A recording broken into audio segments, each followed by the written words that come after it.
Hi guys, welcome to my channel. This side Lavi Shakkewar. आज मैं आपके लिए लेकर आई हूँ बिल्कुल न्यू टॉपिक जो है hereditary and variation. Class 10th का साइंस का चैप्टर है। ये 10th क्लास का सीबीएसई का। तो बहुत से बच्चों को इस चैप्टर में समझने में प्रॉब्लम आती है, तो मैंने इस चैप्टर के ऊपर एक वीडियो बनाया है। तो आप वीडियो को प्लीज़ लास्ट तक देखिएगा and do like share and subscribe my channel and bell icon को भी प्रेस करना मत भूलिएगा ताकि मेरी वीडियोज़ की अपडेट्स आपको सबसे पहले मिलती रहे। तो टाइम ना वेस्ट करते हुए हम वीडियो शुरू करते हैं।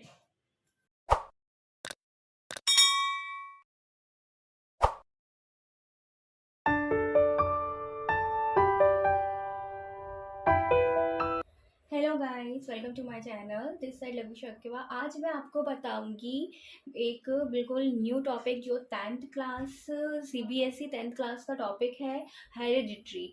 क्या है, बच्चों को इस वाले चैप्टर में थोड़ी सी प्रॉब्लम होती है समझने के लिए इसमें, तो मैंने सोचा कि मैं इसके ऊपर एक वीडियो बनाती हूँ हेरिडिटरी के ऊपर कि क्या होती है हेरिडिटरी, इसको किस तरीके से मतलब हम पढ़ते हैं, इसमें क्या क्या रूल्स होते हैं। तो मैंने इस वीडियो में सारा कवर किया है ताकि बच्चों को इजीली समझ में आए, और मैंने इसमें पूरे समझाने की कोशिश की है।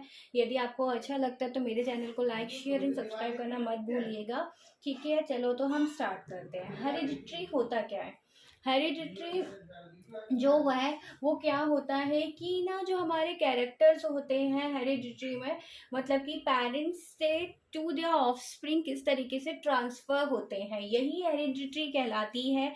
जैसे कि कोई पेरेंट्स है तो उनका कोई कैरेक्टर है, तो उनके जो आने वाली जनरेशन होगी या उनके बच्चे होंगे उनमें जो कैरेक्टर आएंगे तो वही उनकी हेरिडिटरी कहलाती है। और वो आते किससे हैं कि वो इसलिए आते हैं कि ना, जो डीएनए होता है जो पेरेंट्स में, मतलब कि दो पेरेंट्स होते हैं मेल और फीमेल, तो उनका जो डीएनए होता है, तो जब वो मतलब उनका जो बेबी बर्थ लेता है या उनके चिल्ड्रंस होते हैं, तो उसमें जो भी उनका जो डीएनए आता है तो डीएनए में कुछ ना थोड़ा सा बदलाव हो जाता है उनके। ठीक है, कुछ बदलाव होने के कारण जो कैरेक्टर्स मतलब वन जनरेशन से दूसरी जनरेशन में ट्रांसफर हो रहे हैं वही कहलाता है हेरिडिटरी। यहाँ पूरी डेफिनेशन मैंने लिख दी है।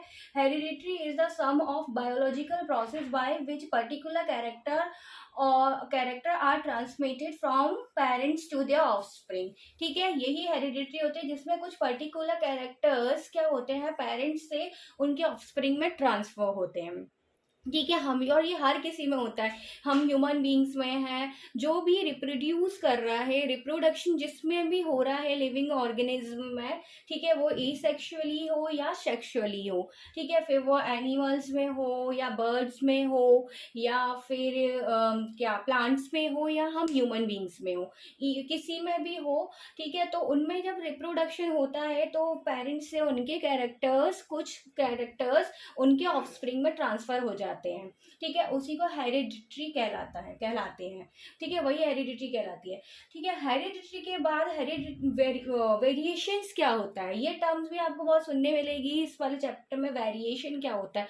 तो वेरिएशन वो होता है कि जब कोई कैरेक्टर वन जनरेशन से अनदर जनरेशन में ट्रांसफर हो रहा है, एक जनरेशन से दूसरी जनरेशन में कैरेक्टर्स जो आ रहे हैं, तो उसमें क्या है, कुछ ना मिसमैचिंग हो जाती है डीएनए में कॉपी होने में। क्या होता है, डीएनए कॉपी होता है। पेरेंट्स का डीएनए क्या होता है, हमारे जो पेरेंट्स हैं तो उन्हीं के जो बच्चे होंगे उनकी तरह ही बिहेव करेंगे, उनकी तरह ही दिखते हैं। लेकिन क्या होता है, एग्जैक्ट उनकी तरह नहीं दिखते हैं, लेकिन उन मतलब वो इसलिए नहीं दिखते क्योंकि थोड़े से वेरिएशन आ जाते हैं।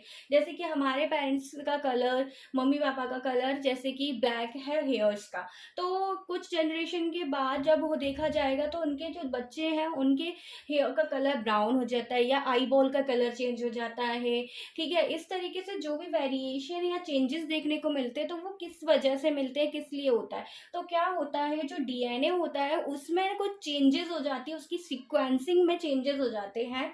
जैसे कि फिर मैं जैसे कि एग्जांपल दूं आपको, जैसे कि आज हमने कोई पेंटिंग बनाई है, कोई भी स्केचिंग की है, ठीक है, तो कल जाके सेम अगर स्केचिंग हमें करनी है तो उसमें थोड़ा बहुत चेंजेस हो सकते हैं हमसे। ठीक है, बिल्कुल एग्जैक्ट फोटो कॉपी नहीं बनेगी। ठीक है, अगर कोई हम पेंटिंग बना रहे हैं तो ठीक है, तब वो यही चीज होती है कि वेरिएशन, मतलब ये कुछ थोड़ा सा माइन्यूट चेंजेस हमें देखने को मिलते हैं। तो ऐसे ही होता है जब पेरेंट्स से उनके ऑफस्प्रिंग में कोई चीज कॉपी होती है, डीएनए कॉपी होता है, तो वो एग्जैक्ट बिल्कुल फोटो कॉपी वाला कॉपी नहीं होता, उसमें कुछ चेंजेस आ जाते हैं उनके डीएनए सिक्वेंसिंग में। तो उसी को कहते हैं हम वेरिएशन। इस कारण ही उनके जीन में क्या होता है, थोड़ा सा चेंजेस होने के कारण, इसीलिए हम जो ऑफस्प्रिंग होती है आगे की जनरेशन में, उसमें चेंजेस देखने को मिलते हैं। जैसे कि हेयर का कलर चेंज हो गया, आई बॉल का कलर चेंज हो गया, ठीक है, या फिर और भी कोई भी चेंजेस हमें देखने को मिल रहे हैं। तो यही वेरिएशन है। और वेरिएशन ऐसा होता है, ऐसा नहीं है कि वेरिएशन हमें बहुत जल्दी जल्दी जल्दी जल्दी देखने को मिल रहा है हर जनरेशन में। जैसे कि एक फर्स्ट जनरेशन है पेरेंट्स की, तो उसकी सेकंड जनरेशन नेक्स्ट जो आ रही है, उसके बच्चे जो हो रहे हैं, तो उसमें तुरंत की तुरंत हमें वेरिएशन देखने को मिल गया। ठीक है, वेरिएशन तुरंत देखने को मिल गया, ऐसा नहीं है। वेरिएशन थोड़े टाइम बाद भी देखने मिल सकता है आपको, मे बी थोड़े जनरेशन बाद भी देखने मिल जाए, या थोड़े और जनरेशन के बाद देखने मिले। तो ये इसको कहते हैं वेरिएशन। ठीक है, जो देखने को हमें मिलता है, चेंजेस देखने को मिल रहे हैं, क्या क्या चेंजेस हो रहे हैं छोटे छोटे। और वेरिएशन जो होता है, ए सेक्सुअल अगर कोई है एनिमल, या ए सेक्सुअली किसी में रिप्रोडक्शन हो रहा है, तो उसमें वेरिएशन के चांसेस बहुत कम होते हैं, उसमें वेरिएशन बहुत कम होता है ए सेक्सुअली में। क्यों? क्योंकि वो खुद से ही मतलब रिप्रोड्यूस कर रहा है, तो उसके कैरेक्टर्स क्या है, ज़्यादा मतलब ट्रांसमिट नहीं हो पाते हैं। ठीक है, उसमें उसके डीएनए में ज़्यादा चेंजेस नहीं होता है। ठीक है, इस कारण क्या है, उसमें वेरिएशन बहुत माइन्यूट और बहुत कम देखने को मिलता है एसेक्सुअली जो रिप्रोड्यूस करते हैं उनमें। ठीक है, और जो सेक्सुअली रिप्रोडक्शन जो करते हैं, मतलब कि यहाँ पर पेरेंट दो पेरेंट इन्वॉल्व हो, मेल और फीमेल, तो क्या होता है, दो गैमेट्स हमारे इन्वॉल्व हो गए हैं, तो इसमें वेरिएशन होने के चांसेस क्या होते हैं, ज़्यादा होते हैं। ठीक है, इसमें वेरिएशन हमें ज़्यादा दिखता है, बहुत ज़्यादा दिखता है। ठीक है, तो यहाँ मैंने आपको हेरिडिटी और वेरिएशन बताया, हेरिडिटी क्या होता है और वेरिएशन क्या होता है। यहाँ पे मैंने आपको डायग्राम के थ्रू और अच्छे से समझाने की कोशिश की है। ये एक मैंने अपनी तरफ से एक डायग्राम बनाया है आपके लिए। जैसे कि यहाँ देखिए, यहाँ वेरिएशन हम देख रहे हैं, वेरिएशन मतलब कि चेंजेस देख रहे हैं, क्या चेंजेस आ रहा है। ठीक है, तो यहाँ मैंने एक लीफ ली है, ठीक है, लीफ ली है, जिसका साइज आप देख सकते हो थोड़ा बड़ा है और लीव्स के अकॉर्डिंग। तो ये जो लीफ है, जो फर्स्ट जनरेशन से भी पहले वाली जनरेशन है, उसकी एक लीफ है। तो मतलब इसे मान लो पेरेंट लीफ, जब उनके ऑफस्प्रिंग होंगे, ठीक है, ऑफस्प्रिंग है, तो वो क्या है, उसमें वेरिएशन आ गया, चेंजेस आ गया। लीफ का देखो शेप और स्ट्रक्चर तो सेम है, शेप और स्ट्रक्चर तो सेम है, लेकिन उसके साइज में चेंजेस आ गया, ये बड़ी थी, ये छोटी थी। ठीक है, तो यहाँ मैंने लिखा भी है ब्रैकेट में आपको समझाने के लिए, ये बिग लीफ है, ये स्मॉल हो गई। इसकी जो फर्स्ट मतलब कि जो बच्चे हुए पेरेंट्स हैं, वो कैसे हो गए, जनरेशन फर्स्ट में चेंजेस आ गया, मतलब कि वेरिएशन यहाँ पर आ गया। वेरिएशन हमें क्या देखने को मिला, सिर्फ साइज में, लेकिन पूरा शेप, स्ट्रक्चर, कलर सब कुछ सेम था। ठीक है, क्यों? क्योंकि वो पेरेंट के ऑफस्प्रिंग बिल्कुल सेम दिख रहे हैं, लेकिन छोटा सा वेरिएशन हमें देखने मिला उसके साइज में। ठीक है, फिर जब नेक्स्ट जनरेशन, मतलब कि अब ये दोनों के मतलब जो ऑफस्प्रिंग्स आएंगे उनकी बात चल रही है, तो यहाँ पर ये पेरेंट की तरह वेव करेंगी दोनों लीफ, है ना। फिर ये जो उनके जो ऑफस्प्रिंग्स आएंगी, जो जनरेशन 2 होगी, ठीक है, उसमें क्या होगा, वो ना मतलब कि शेप में चेंज हो गई, मतलब कि कलर तो सेम है, स्ट्रक्चर सेम है, लेकिन उसका जो थोड़ा सा शेप है वो कैसा हो गया, यहाँ से घूम गया है। देखिए सारी लीव्स का शेप घूम गया है नेक्स्ट जनरेशन में, मतलब कि यहाँ पर भी एक वेरिएशन आ गया है। ठीक है, तो यहाँ पर मैंने फोल्डेड लीफ लिख दिया, मतलब कि यहाँ पर जो जनरेशन 2 थी, यहाँ पर वेरिएशन होने के कारण लीफ थोड़ी सी यहाँ से आगे टिप से फोल्ड हो गई, थोड़ी सी मुड़ गई है। तो ये सारे वेरिएशन होते हैं, चेंजेस होना, उसी को वेरिएशन कहते हैं। ठीक है, और वेरिएशन क्यों हो रहा है, क्योंकि उनकी डीएनए में जो डीएनए होता है वो ठीक से कॉपी नहीं हो पाता है, एग्जैक्ट कॉपी नहीं होता है। तो डीएनए जो होता है उसमें मतलब उसकी सिक्वेंसेस में चेंजेस होने के कारण ये वेरिएशन हमें देखने को मिलते हैं। ठीक है, आई होप आपको हेरिडिटरी और वेरिएशन अच्छे से समझ। मैंने आपको हेरिडिटरी बताया, पता है हेरिडिटरी में जो प्रोसेस ऑफ हेरिडिटरी होती है, हेरिडिटरी मैंने आपको क्या बताया कि जो कैरेक्टर्स होते हैं वो पेरेंट्स टू ऑफस्प्रिंग जो भी ट्रांसफर होते हैं वो हेरिडिटरी कहलाती है ना। तो जो प्रोसेस होती है हेरिडिटरी की उसको हम वो क्या कहते हैं, इनहेरिटेंस कहते हैं। क्या कहते हैं? इनहेरिटेंस। अब भाई ये इनहेरिटेंस क्या है, इसको मैंने तो अंडरलाइन भी किया है, ये आपको बहुत देखने को मिलेगा, सुनने को मिलेगा, इनहेरिटेंस क्या है। ठीक है, बहुत से बच्चों को नहीं समझ में आता और बहुत से बच्चे नहीं जानते इनहेरिटेंस क्या है। ठीक है, तो इनहेरिटेंस क्या है ये मैं अब आपको आगे बताती हूँ। ठीक है, पर ये आप अच्छे से समझ लिए, जो प्रोसेस होती है हेरिडिटरी की, मतलब कि पेरेंट्स से टू द ऑफस्प्रिंग जो भी कैरेक्टर और ट्रेड्स ट्रांसफर हो रहे हैं उसको इनहेरिटेंस कहते हैं। ठीक है, तो इनहेरिटेंस क्या है पहले आप ये देखिए। ठीक है, जो भी कैरेक्टर्स हैं, कैरेक्टर और ट्रेट है, मतलब कि जो कैरेक्टर्स हमारे कुछ भी हो सकते हैं, पेरेंट्स से ऑफस्प्रिंग तक जो आ रहे हैं वो दो तरीके से हैं। दो तरीके से हो सकते हैं हमारे कैरेक्टर्स, दो तरीके से होते हैं, एक होता है एक्वायर्ड और एक होता है इनहेरिटेंस। दो तरीके से कैरेक्टर है, एक एक्वायर्ड और दूसरा इनहेरिटेंस।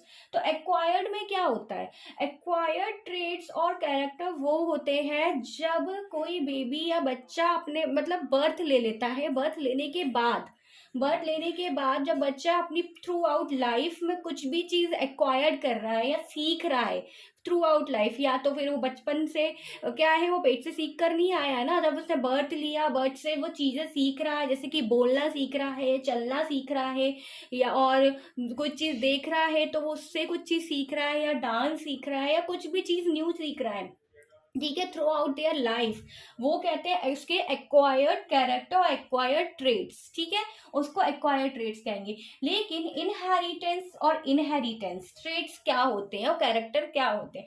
इनहेरिटेंस ट्रेड वो होते हैं जब पेरेंट्स से उनका ऑफस्प्रिंग जब मतलब कुछ कैरेक्टर्स या कुछ चीजें या कुछ जीन्स उस टाइम जब वो बर्थ प्रोसेस चल रही होती है उस टाइम वो लेकर आता है, इनहेरिटेंस ट्रेड या जीन इनहेरिट होते हैं उसके वो जीन्स। ठीक है, तो उसको कहते हैं इनहेरिटेंस ट्रेट। समझ में आया? ठीक है, एक्वायर्ड ट्रेट्स वो होते हैं जो वो थ्रू आउट लाइफ सीखता है आफ्टर बर्थ, और इनहेरिटेंस ट्रेट वो होते हैं मतलब कि जब बच्चा जन्म नहीं लेता है और पर वो ना पेरेंट्स से अपने कुछ जीन्स और कुछ कैरेक्टर्स और कुछ ट्रेट्स लेकर आ रहा है। ठीक है, तो वो जीन्स के थ्रू लेके आ सकता है, डीएनए में कुछ मॉडिफिकेशन के थ्रू लेके आ सकता है, उसको बोल रहे हैं इनहेरिटेंस ट्रेट। हेरिटेज ट्रेट के कुछ एग्जाम्पल मैं आपको बताती हूँ।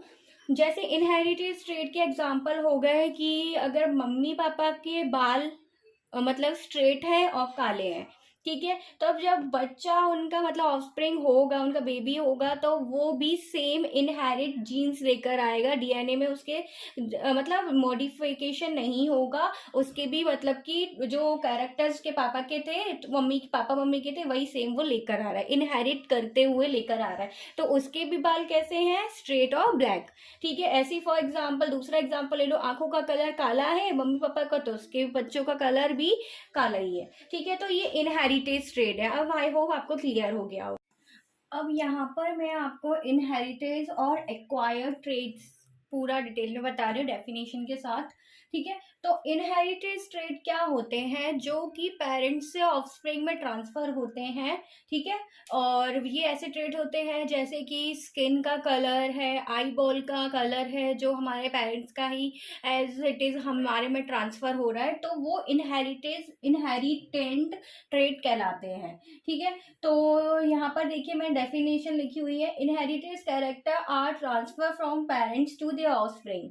ठीक है, पेरेंट्स से ऑफस्प्रिंग में आते हैं जैसे कि स्किन कलर, आईबॉल कलर और हाइट। ठीक है, तो ये होते हैं इनहेरिटेड ट्रेट जो हमारे पेरेंट्स टू ऑफस्प्रिंग में ट्रांसफर होते हैं, पेरेंट्स से मतलब उनके बच्चों में आते हैं। ये मैंने आपको फ्लो चार्ट में भी छोटा सा दिखा दिया ताकि आपको अच्छे से समझ में आए, पेरेंट से कुछ कैरेक्टर और ट्रेट जो ट्रांसफर हो रहे हैं उसके ऑफस्प्रिंग में। ठीक है, तो ये है आपका इनहेरिटेड ट्रेट्स जो होते हैं। और एक्वायर्ड ट्रेट क्या होता है, एक्वायर्ड नाम से ही समझ में आ रहा है कि जो हम एक्वायर कर रहे हैं, मतलब थ्रू आउट द लाइफ जो भी चीज हमारी बॉडी में हो रही है या कोई बच्चा कोई चीज वो अपनी लाइफ में सीख रहा है या उसको मिल रही है, तो वो एक्वायर्ड ट्रेट होता है। ठीक है, Acquired trait are developed during lifetime, या थ्रू आउट लाइफ टाइम, जैसे ठीक है ऑफ द इंडिविजुअल, जैसे कि मस्कुलर ग्रोथ हो रही है, उसमें मसल्स की ग्रोथ हो रही है, तो वो क्या है, वो अपनी लाइफ में ही आफ्टर बर्थ ही तो उसको डेवलप हो रही है उसकी मसल्स, ठीक है, या उसकी नॉलेज डेवलप हो रही है किसी ऑफस्प्रिंग की या बच्चे की, तो वो थ्रू आउट दियर लाइफ ही वो सीख रहा है ना सारी चीज, तो ये सारे एक्वायर्ड ट्रेड्स कहलाते हैं। ठीक है, यहाँ मैंने आपको फ्लो चार्ट में दिखाया है, जैसे कैरेक्टर और ट्रेड जो भी हम सीख रहे हैं थ्रू आउट लाइफ वो एक्वायर्ड होते हैं, ठीक है, और थ्रू आउट लाइफ हम सीख रहे हैं। तो ये पूरा मैंने आपको पूरा डेफिनेशन और डिटेल में बताया कि इनहेरिटेंस ट्रेड क्या होता है और एक्वायर्ड ट्रेड क्या होता है। ठीक है, अब मैं आपको बताती हूँ कि जो इनहेरिटेंस ट्रेड है पूरा, तो वो किसने दिया, तो उसके फादर कौन थे, और उसके फैंडल थे, ठीक, तो वो थे फादर ऑफ इनहेरिटेंस। उन्होंने ही सबसे पहले ये देखा कि भाई कि पेरेंट्स से कुछ कैरेक्टर्स मतलब उनके बच्चों में जाते हैं, ठीक है, तो ये थे हमारे कौन, साइंटिस्ट हैंडल। तो इन्होंने जो सबसे पहले इनहेरिटेंस को मतलब देखा, ठीक है, तो ये क्या ही स्टडी ऑफ मतलब इनहेरिटेंस कैरेक्टर ऑफ प्लांट। तो इन्होंने सबसे पहले क्या किया, इनहेरिटेंस कैरेक्टर जो इन्होंने स्टडी किए थे, तो सबसे पहले किस पे स्टडी किया था, प्लांट्स के ऊपर। जो प्लांट था वो था पी प्लांट। पी प्लांट के ऊपर क्यों किया था उन्होंने, वो मैं आपको आगे बताती हूँ, ठीक है। तो फादर ऑफ इनहेरिटेंस कौन है, हैंडल, ठीक है, उन्होंने जो इनहेरिटेंस कैरेक्टर देखे थे प्लांट्स के ऊपर देखा था, जो कि पी प्लांट था, ठीक है। अब रीजन क्या था पी प्लांट सेलेक्ट करने का, पी प्लांट के ऊपर ही उन्होंने क्यों ये सारे इनहेरिटेंट कैरेक्टर को मतलब रिसर्च की थी इसके ऊपर। तो इनका उसका रीजन ये था कि जो पी प्लांट था उसकी मतलब लाइफ ड्यूरेशन, मतलब उसका साइकिल बहुत कम था, लाइफ ड्यूरेशन मतलब साइकिल उसका बहुत कम था, और बहुत इजीली वो ग्रो भी कर जाती है, और उसमें ना काफी सारी जनरेशन वो इजीली मतलब स्टडी कर पाए थे। रीजन था कि पी प्लांट के ऊपर ही उन्होंने जितना इनहेरिटेंस कैरेक्टर थे सारे के सारे मतलब आइडेंटिफाई किए, और मेन रीजन ये भी था कि जो पी प्लांट होती है उसके पास 7 पेयर ऑफ कॉन्ट्रास्टिंग कैरेक्टर होते हैं, ठीक है। और 7 पेयर ऑफ कॉन्ट्रास्टिंग कैरेक्टर क्या है, मतलब कॉन्ट्रास्टिंग कैरेक्टर मतलब ये है कि वो अलग अलग मतलब कि एक कैरेक्टर को मतलब अलग किसी कैरेक्टर पी प्लांट के एक कैरेक्टर को दूसरे कैरेक्टर के साथ भी उन्होंने क्रॉस करके देखा था।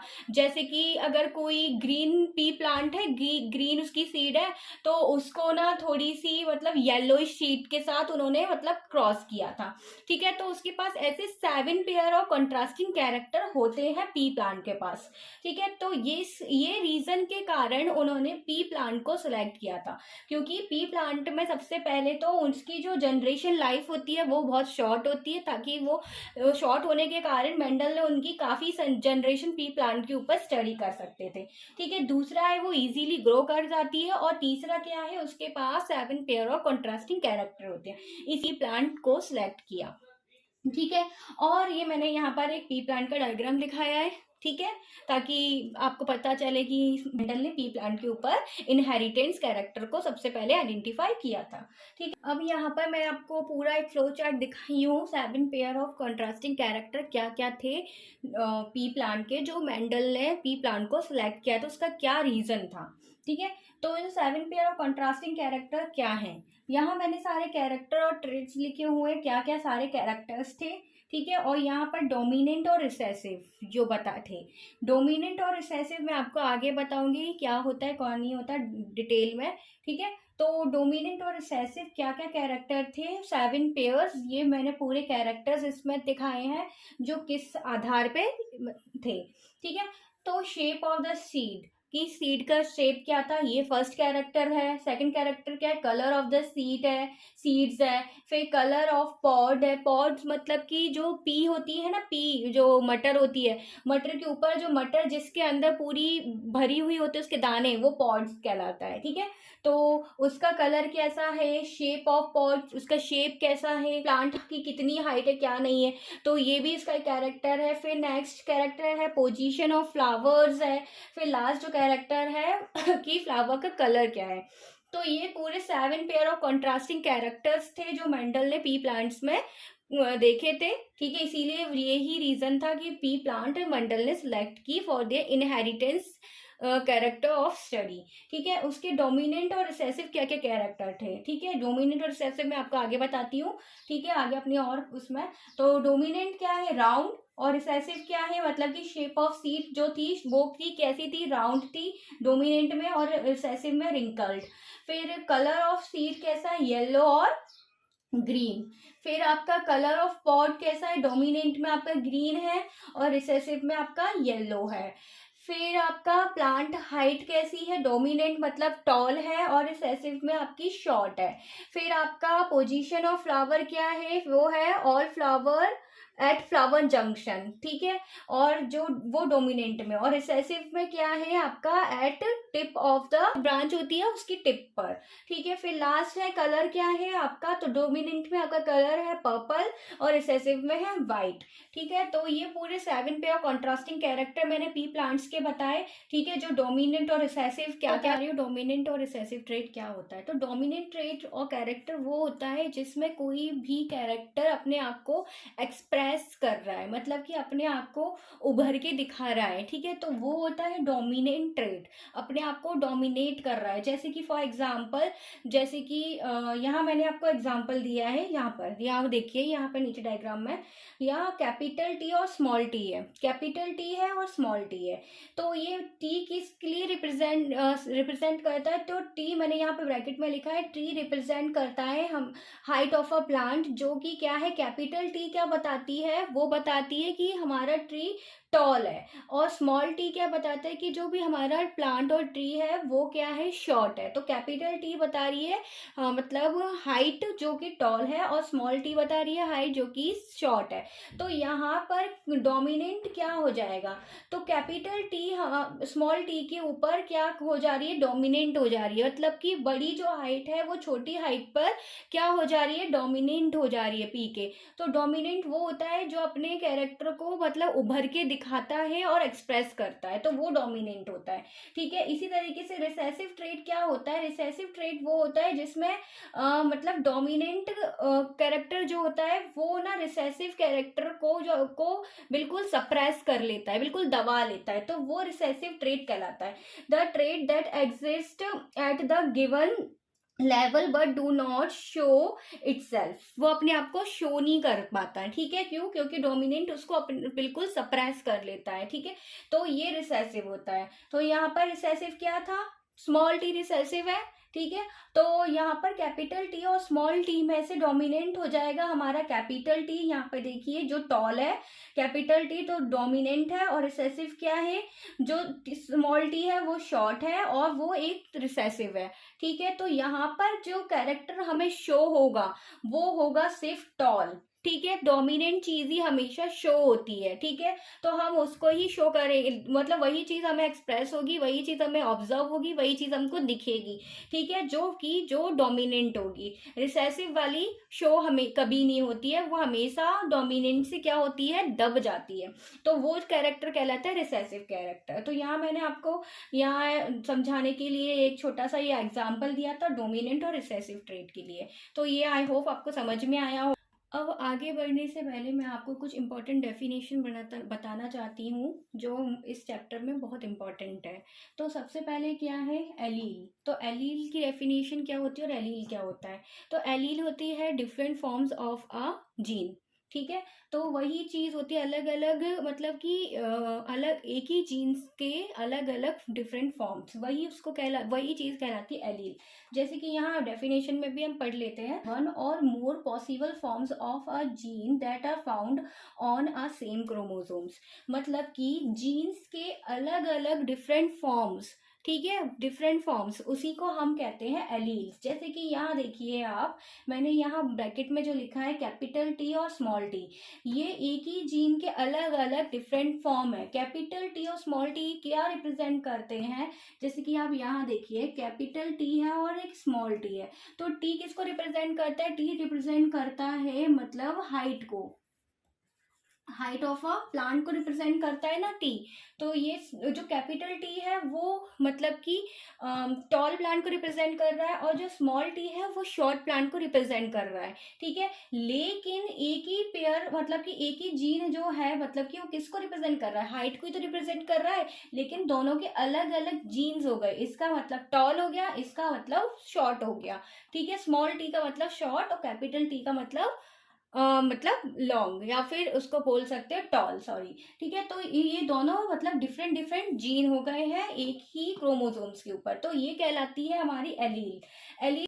अब जो नेक्स्ट हमारी जो टर्म है वो है हेट्रोजाइगस। तो हेट्रोजाइगस क्या होता है, इसमें ना डिफरेंट एलील के पेयर्स, जो अभी हमने ऊपर एलील पढ़ा ना, एलील क्या था मतलब कि different pairs of a gene था ना, एलील्स का मतलब वही होता है मतलब कि जीन्स के अलग अलग, एक ही जीन के अलग अलग पेयर्स, तो वो एलील कहलाती है। तो यहाँ हेट्रोजाइगस में डिफरेंट एलील के पेयर प्रेजेंट होते हैं मतलब कि एक ही क्रोमोसोम्स के ऊपर डिफरेंट एलील्स के पेयर, जैसे कि यहाँ मैंने ब्रैकेट में एग्जांपल दिया है कैपिटल टी और स्मॉल टी। कैपिटल टी और स्मॉल टी मतलब कि हाइट बता रहा है प्लांट की, और जो कैपिटल है वो क्या है, वो टॉल हाइट है, और जो स्मॉल टी है वो शॉर्ट हाइट है। लेकिन यहाँ पर मतलब different pairs of a gene जो होता है वो हेट्रोजाइगस कहलाता है। तो जो डिफरेंट है वो देखो ये है मतलब कि उसकी जीन दोनों कैसी है, एक डोमिनेंट है दूसरी रिसेसिव है। ठीक है, मतलब एक कैपिटल है और दूसरी कैसी है, स्मॉल टी है, एक कैपिटल टी है एक स्मॉल टी है, तो ये अलग अलग इसकी जीन्स है, तो इसको ये कहलाता है हेट्रोजाइगस। ठीक है, हेट्रोजाइगस मतलब कि जो जीन्स होती है वो डिफरेंट डिफरेंट जीन्स होती है। ठीक है, तो ये हेट्रोजाइगस हो गया। होमोजाइगस क्या होता है, होमोजाइगस वही इसी का मतलब हेट्रोजाइगस का अपोजिट होता है। इसमें क्या होता है, different pairs of a allele जो होते हैं मतलब वो एक ही जैसे होते हैं एलील्स। ठीक है, क्रोमोसोम्स के ऊपर, जैसे कि यहाँ एग्जांपल में देखिए ब्रैकेट में, जैसे यहाँ पर देखिए दोनों जीन्स जो हैं, अलग अलग जीन्स वो एक ही जैसे हैं, या तो डोमिनेंट है दोनों या तो फिर दोनों रिसेसिव है। ठीक है, दोनों होमोजाइगस है, मतलब कि होमोजाइगस मतलब कि दोनों जीन एक जैसे होंगे। यहाँ पे कैपिटल टी तो कैपिटल टी, फिर यहाँ पर स्मॉल टी तो स्मॉल टी। ठीक है, यहाँ पर मतलब जीन्स दोनों की कैसे है, सेम है, तो इसीलिए ये होमोजाइगस है। और हेट्रोजाइगस में जो जीन्स होते हैं वो डिफरेंट होते हैं, जैसे कि अपोजिट होते हैं, जैसे कि ये कैपिटल टी है ये स्मॉल टी है। अब जो नेक्स्ट टर्म है वो है हमारी फिनोटाइप और जीनोटाइप। तो फिनोटाइप क्या होता है, फिनोटाइप मतलब कि फिजिकल जो अपीयरेंस हमें देखने को मिलता है या ऑब्जर्व जो हम करते हैं वही फिनोटाइप कहलाता है। मतलब कि it refers to the physical observation of a given organism. मतलब कि जैसे कि फॉर एग्जांपल यहाँ एग्जांपल में यहाँ मैंने एक पी प्लांट ले लिया है, फॉर एग्जांपल ये एक पी प्लांट है जो कुछ इस टाइप का है। ठीक है, ये थोड़ा बड़ा दिख रहा है, और दूसरा पी प्लांट है वो ये रहा, ये छोटा है। तो ये पी प्लांट जो है तो ये टॉल है, और ये पी प्लांट है, ये छोटा है तो ड्राफ्ट है। इस तरीके से इसका मतलब ट्रेड बनेगा, तो ये हो जाएगा ट्रेड कैपिटल टी और ये हो जाएगा स्मॉल टी यहाँ से। तो इसका ट्रेड कुछ इस टाइप से बनेगा, कैपिटल टी और स्मॉल टी। लेकिन इस प्लांट को हम जो फिजिकली ऑब्जर्व करेंगे तो उसका डोमिनेटिंग फीचर्स हमको देखने को मिलेगा ना, रिसेसिव जो स्मॉल टी है वो देखने को नहीं मिलेगा। क्यों, क्योंकि डोमिनेंट हमेशा रिसेसिव को सप्रेस कर लेता है। तो ऑब्जर्वेशन फिजिकल अपीयरेंस क्या होगा, हमारा जो भी प्लांट है वो हमको कैसा मिलेगा, वो हमको मिलेगा टॉल, क्योंकि हमारा जेनेटिक कोड बना है कैपिटल टी और स्मॉल टी। ठीक है, कैपिटल टी और स्मॉल टी के बेसिस पर हमारा जो प्लांट हमें फिजिकली या फिनोटिपिकली या फिनोटाइप में हमको कैसा दिखेगा, टॉल दिखेगा। ठीक है, तो यही डेफिनेशन यहाँ बता रही है, it refers to the physical observation of a given organism. ठीक है, ये मैंने आपको पूरा समझाकर बताया है यहाँ पर। जैसे एग्जाम्पल सीड का कलर भी हो सकता है, यहाँ मैंने एग्जाम्पल में हाइट को लेकर लिया था, तो यहाँ एग्जाम्पल जैसे कि हम सीड का कलर भी हो सकता है, कलर ऑफ द फ्लावर भी चेंज हो सकते हैं। किसी का पर्पल है तो वाइट और पर्पल, तो वाइट और पर्पल में डोमिनेटिंग कैरेक्टर कौन सा होता है? पर्पल होता है ना, वाइट तो रिसेसिव है। तो हमारा जो फिजिकल अपीयरेंस हमें फिनोटाइप जो दिखेगा वो वाइट दिखेगा, ठीक है, जो मैंने दूसरे एग्जाम्पल में आपको बता दिया, ठीक है। तो ये फिनोटाइप है।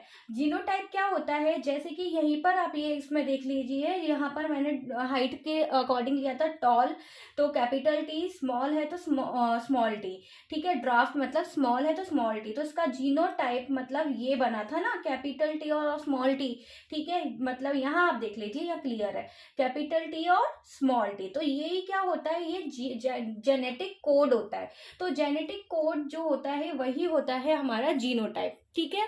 जेनेटिक कोड ही हमारा जीनोटाइप होता है हर ऑर्गेनिज्म का। फिनोटाइप और जीनोटाइप ये दोनों मैंने आपको समझा दिए, होप आपको समझ में आया होगा। अब मैं आपको बताती हूँ मोनोहाइब्रिड क्रॉस क्या होता है और डाइहाइब्रिड क्रॉस क्या होता है, जो मेंडल ने पी प्लांट के ऊपर परफॉर्म। अब मैं आपको यहाँ पर बता रही हूँ कि मोनोहाइब्रिड क्रॉस क्या होता है। मोनोहाइब्रिड क्रॉस जो होता है वो किसके रिस्पेक्ट में दिया गया था? वो मेंडल ने किया था, जो पी के ऊपर वो रिसर्च कर रहे थे, पी प्लांट के ऊपर जो इनहेरिटेंस कैरेक्टर वो सर्च कर रहे थे, फाइंड आउट कर रहे थे। तो उनने मतलब कि अलग अलग क्रॉसेस बनाए थे, अलग अलग मतलब कि पी प्लांट को उसके जो 7 कंट्रास्टिंग कैरेक्टर थे उनको अलग अलग मतलब कि एक दूसरे से क्रॉस किया था मेंडल ने। तो उन्होंने ना उसमें ना दो तरीके से क्रॉसिंग की थी, एक होता है मोनोहाइब्रिड क्रॉस और दूसरा होता है डाइहाइब्रिड क्रॉस, ठीक है। तो उन्होंने सब मतलब क्या देखा था इन क्रॉसेस को करते टाइम? उन्होंने वेरिएशन को फाइंड आउट किया था कि जो पेरेंट्स मतलब फर्स्ट जनरेशन है, पहली जनरेशन, तो उससे दूसरी जनरेशन में क्या वेरिएशन आ रहे हैं, क्या चेंजेस आ रहे हैं उनके कैरेक्टर में कुछ, फिर थर्ड में क्या वेरिएशंस आ रहे हैं। तो उन्होंने ये देखा था, तो उन्होंने दो क्रॉसेस किए थे बेसिकली, एक था मोनोहाइब्रिड क्रॉस और दूसरा था हमारा डायोहाइब्रिड क्रॉस।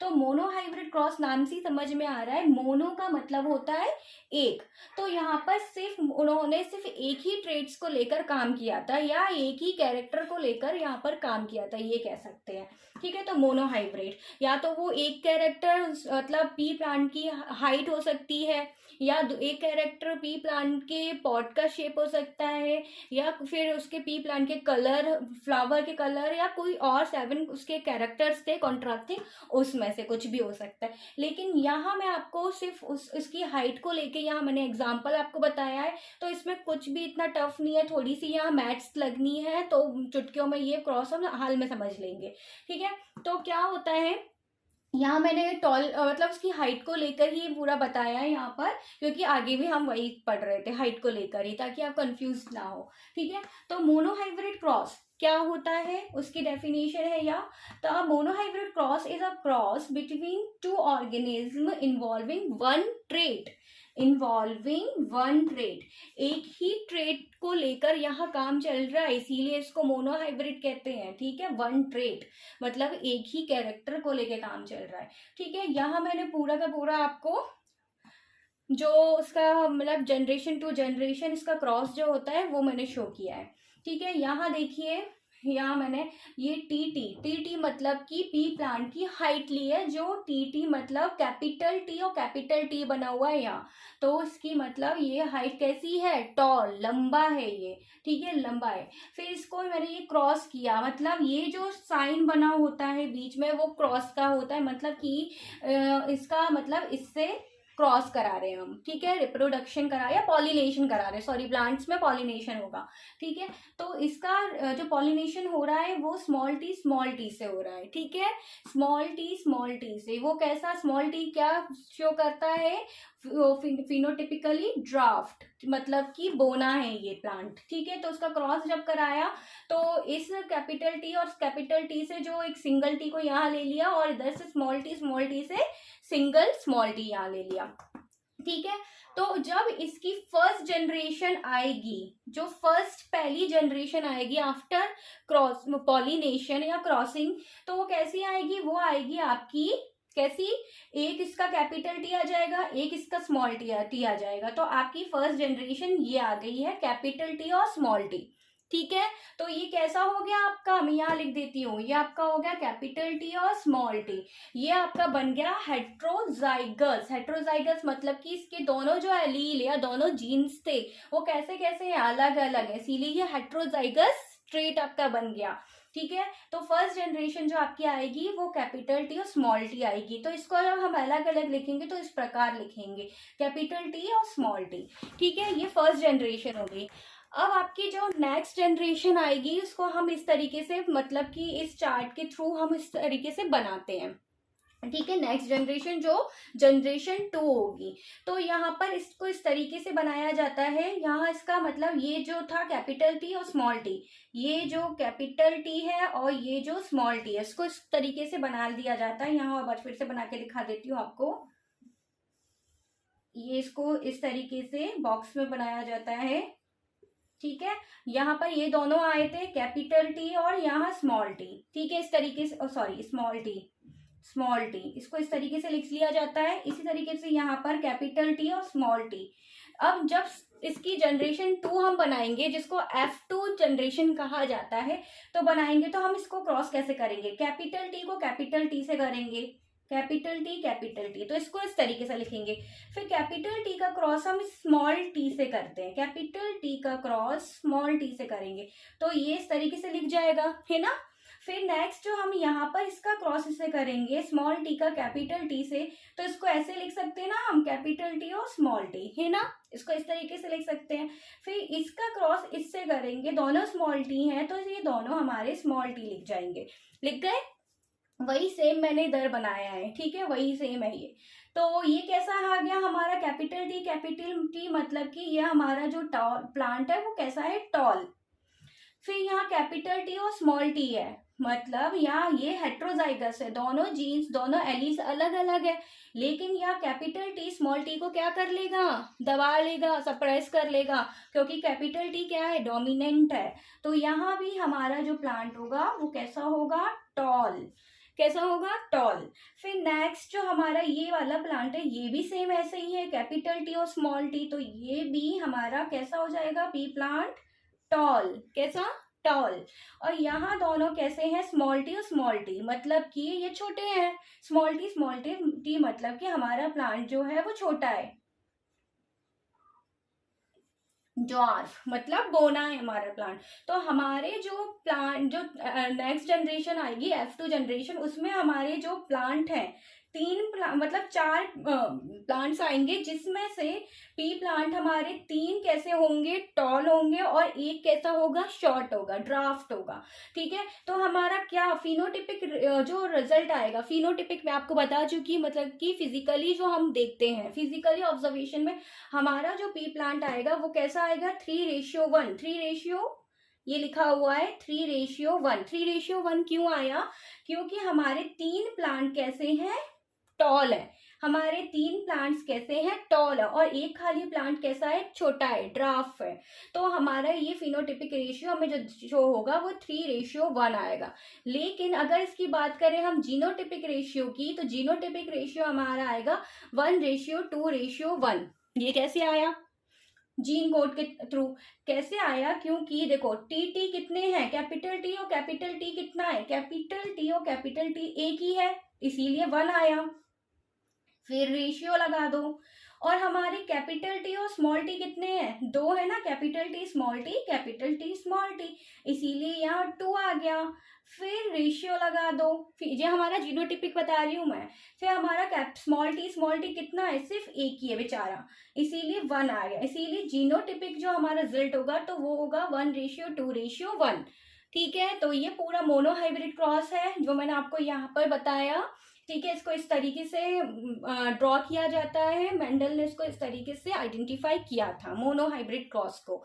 ठीक है, अब मैं आपको बताती हूँ डाइहाइब्रिड क्रॉस कैसे होता है, जिसमें हम 2 ट्रेट्स की बात करते हैं या फिर 2 कैरेक्टर्स की बात करते हैं। अब नेक्स्ट जो क्रॉस है वो है डाइहाइब्रिड क्रॉस। इससे पहले मैंने आपको मोनोहाइब्रिड क्रॉस बताया था। मोनोहाइब्रिड क्रॉस वो होता है जिसमें सिर्फ एक ही ट्रेट लिया जाता है, या मेंडल ने जिसमें एक ही ट्रेट को लेकर क्रॉस किया था, ठीक है, एक ही कैरेक्टर को लेकर क्रॉस किया था।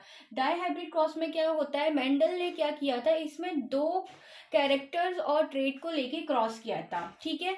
जैसे कि दो कैरेक्टर ले लिया जाए, येलो पी प्लांट ले लिया और उसके साथ साथ उसका राउंड शेप ले लिया, ठीक है। तो ये दो क्या हो गए, दो इसके ट्रेड्स हो गए। एक कैरेक्टर मतलब कि एक ही चीज का एक कैरेक्टर क्या था, फर्स्ट कैरेक्टर वो थी येलो, येलो कलर की सीड, और वो दूसरा कैरेक्टर क्या हो गया ट्रेड, वो थी राउंड, ठीक है।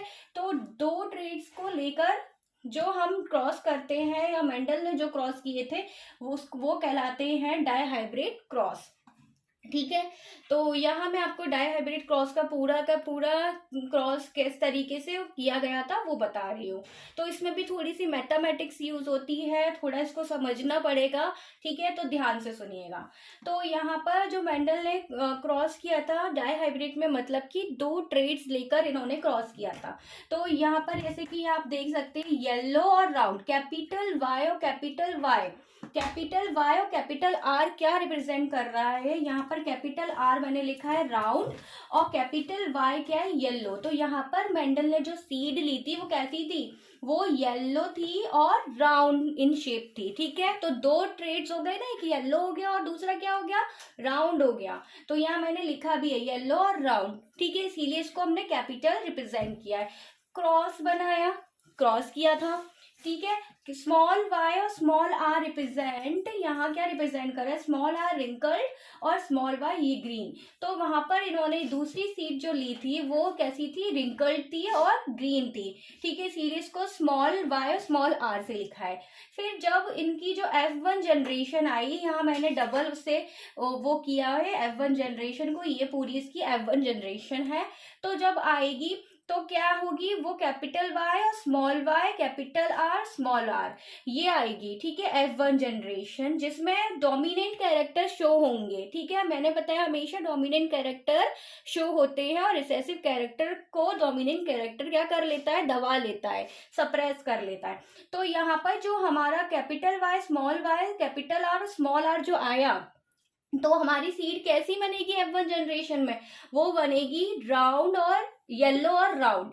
येलो और राउंड क्यों बनी, क्योंकि ये कैपिटल वाई और स्मॉल वाई में से कैपिटल डोमिनेंट है इसीलिए येलो आई, ठीक है, और कैपिटल आर और स्मॉल आर में से कैपिटल आर डोमिनेंट है इसीलिए राउंड आई। तो हमारी जो फर्स्ट जनरेशन बनी, मतलब मेंडल ने जो पीक प्लांट में क्रॉस किया था, तो उसकी जो फर्स्ट जनरेशन आएगी वो राउंड और येलो और राउंड सारी मटर मिली उनको, सारी पी प्लांट मिली, ठीक है। फिर उन्होंने सेकंड जनरेशन देखी, इसी को क्रॉस किया, ठीक है। फिर उसमें जो सेकंड जनरेशन देखी, ये रही सेकंड जनरेशन, जो मैं आपको यहाँ पर बनाते हुए शो करूंगी इसीलिए, ठीक है।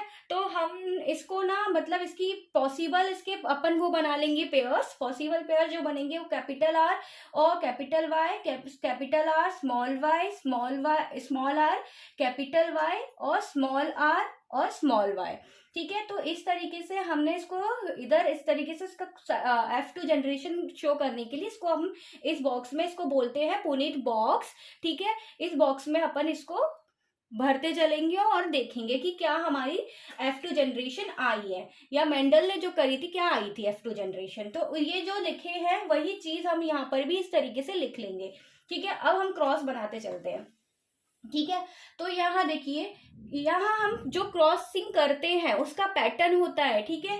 जो हम इधर वाले जो है सारे के सारे जो लिखे हुए हैं डाउनवर्ड सारे, जैसे कि ये capital R capital Y, capital R small R capital Y और स्मॉल आर स्मॉल वाई, इनका हम क्रॉस करते इधर। जैसे कि इसका क्रॉस करेंगे इससे, फेस का क्रॉस इसी से, फर्स्ट वाले का हम जो कर रहे हैं इसको हम बोल रहे हैं फर्स्ट, इसको बोलो सेकंड, इसको बोलो थर्ड मतलब, और इसको बोलो फोर्थ।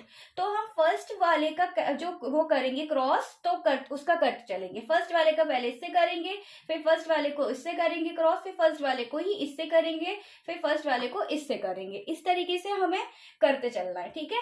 तो यहाँ इसको इससे क्रॉस करेंगे तो क्या आएगा हमारा, कैपिटल आर कैपिटल वाई और कैपिटल वाई, ठीक है, इस तरीके से आएगा ना। उसको यहाँ लिख देते हैं हम, कैपिटल आर कैपिटल वाई और कैपिटल वाई, हो गया। अब हम इसी वाले को इससे करेंगे, ठीक है, तो ये क्या हो जाएगा, capital R capital R capital Y और स्मॉल वाई। चलो इसको लिख देते हैं, कैपिटल आर और क्या था, कैपिटल वाई और स्मॉल वाई। ठीक है, अब इसी वाले को हम थर्ड वाले से कर देंगे क्रॉस, तो ये कैसे हो जाएगा, ठीक है, ये हो जाएगा कैपिटल आर और ये स्मॉल आर, कैपिटल वाई और कैपिटल वाई। ठीक है, capital R small Y capital Y और कैपिटल वाई। इसी तरीके से पूरा करते हुए चलना है, इसको मैं पूरा करती जाती हूँ। तो इस तरीके से हम ये सारे पेयर्स को एक दूसरे से मतलब कर लेते हैं, मतलब मैच कर लेते हैं। तो ये पूरा का पूरा इस तरीके से बनेगा, जो भी है जो बॉक्स है इस तरीके से फिल हो जाएगा।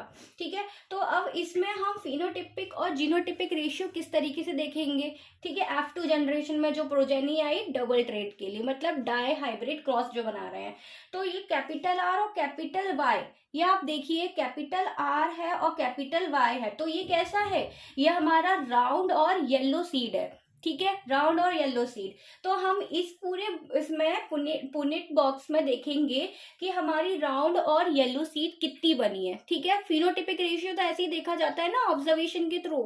ठीक है, तो हम देखते हैं राउंड और येलो सीड हमारी कितनी है, ये राउंड और येलो है।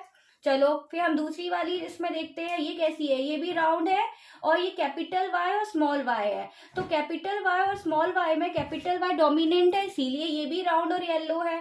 तो मैं नंबर भी लिखती चलती हूँ नीचे, 1 ये हो गई राउंड और येलो, सेकंड ये हो गई राउंड और येलो, 2 हो गई। ये कैसी है, ये भी राउंड और येलो है, और ये कैसी है, ये भी राउंड और येलो है। तो हमारी ये हो गई, ये कैसी है, ये भी राउंड और येलो है। ठीक है, ये कैसी है, ये राउंड और येलो नहीं है। क्यों नहीं है, क्योंकि ये तो देखो कैपिटल और कैपिटल आर दोनों राउंड है, लेकिन ये स्मॉल वाई और स्मॉल वाई दोनों ही है ना। स्मॉल वाई और स्मॉल वाई मतलब कि ये रिसेसिव ट्रेट हो गया, मतलब कि ये येलो हो गई, तो ये कैपिटल नहीं, ये सॉरी ग्रीन हो गई, तो ये हमारा नहीं होगा। फिर यहाँ देखो ये हो रही है, तो हाँ ये हो रही है, 5 तक हो गई, तो ये 6 हो गया, ये नहीं है। ठीक है, ये भी नहीं, ये सॉरी ये है 6, 7 हो गई, 7, फिर ये 8 हो गया, ये नहीं होगी, ये भी नहीं होगी। ठीक है, ये 9 हो गई, ये भी नहीं है, ये भी नहीं है, ये नहीं है। तो हमारी राउंड, सॉरी यहाँ पर लिखी हुई है देखो, राउंड और येलो सीड कितनी है हमारी, 9। तो हमारी कितनी हमें दिख रही है फिनोटिपिक रेशियो में, 9। फिर हम नेक्स्ट देखेंगे, हम नहीं है, अब नेक्स्ट देखेंगे हमारी राउंड और ग्रीन सीड्स कितनी है। तो राउंड और ग्रीन सीड्स के लिए हम क्या देखेंगे, राउंड के लिए कैपिटल आर, ग्रीन के लिए स्मॉल वाई। ठीक है, ये देखेंगे अब। तो राउंड और ग्रीन हमें कितनी देखने को मिल रही है, ये तो कवर हो गई, तो ये नहीं होगी, तो ये है हमारी राउंड और ग्रीन। ठीक है, तो इसको मैं आपको ब्लू पेन से लिख के दिखाती हूँ ताकि इसमें कंफ्यूजन ना हो। तो राउंड और ग्रीन हमारी कितनी हो गई, ये 1 हो गई। ठीक है, राउंड और ग्रीन ये 2 हो गई। ठीक है, और ये नहीं होगी, ये नहीं होगी। फिर हमारी राउंड और ग्रीन ये हो गई 3। तो हमारी राउंड और ग्रीन कितनी हो गई, 3। राउंड और ग्रीन कितनी है हमारी फिनोटिपिक रेशियो में, 3।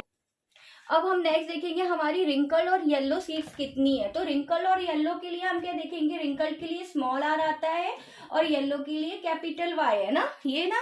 तो स्मॉल आर और कैपिटल वाई देखेंगे अब। ठीक है, इसको मैं आपको रेड कलर से शो करती हूँ, रेडी है ना।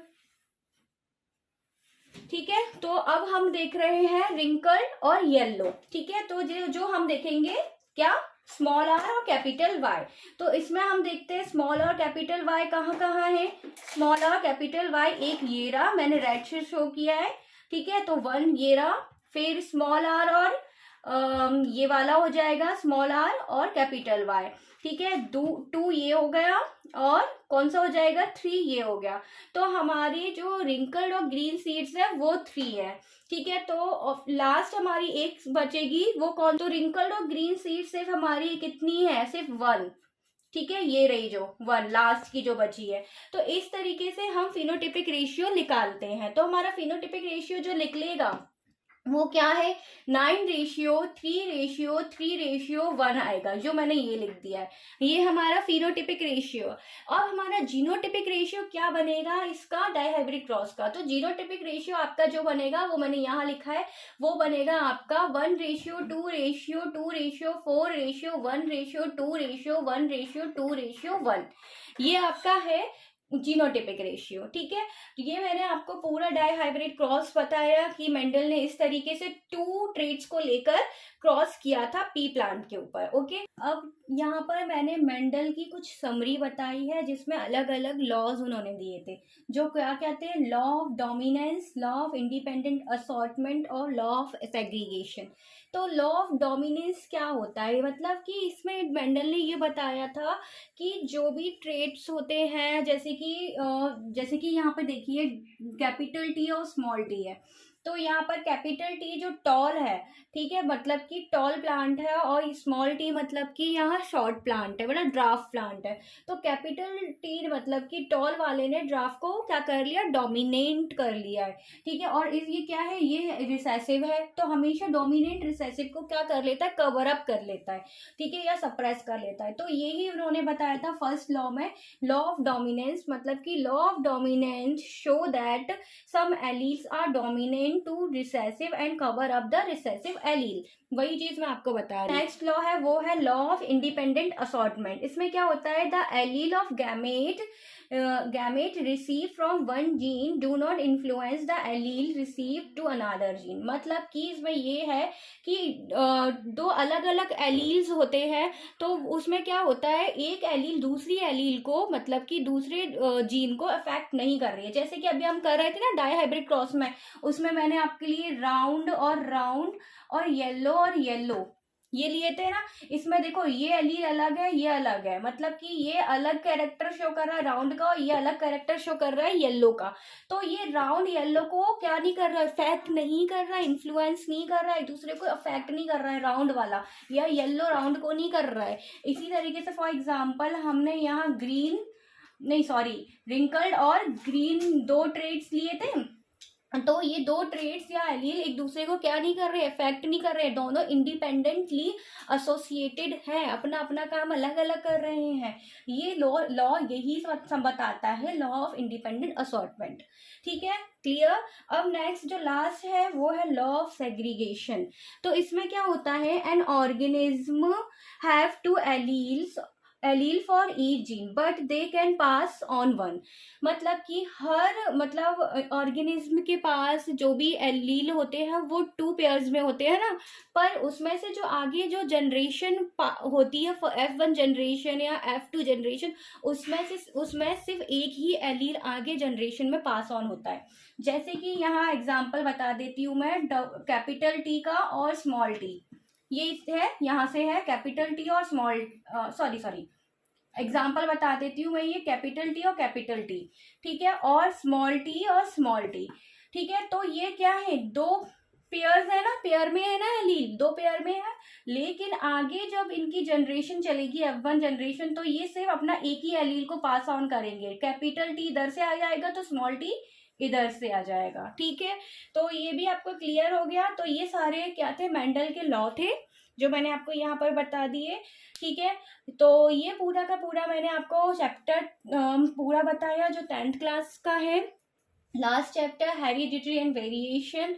यदि आपको यहाँ पर मेरा पूरी इन्फॉर्मेशन समझ में आई है तो प्लीज़ मेरे चैनल को लाइक शेयर एंड सब्सक्राइब करना मत भूलिएगा, और बेल आइकन को प्रेस करना मत भूलिए, ताकि मेरे वीडियोस की सबसे पहले अपडेट्स आपको मिलती रहे।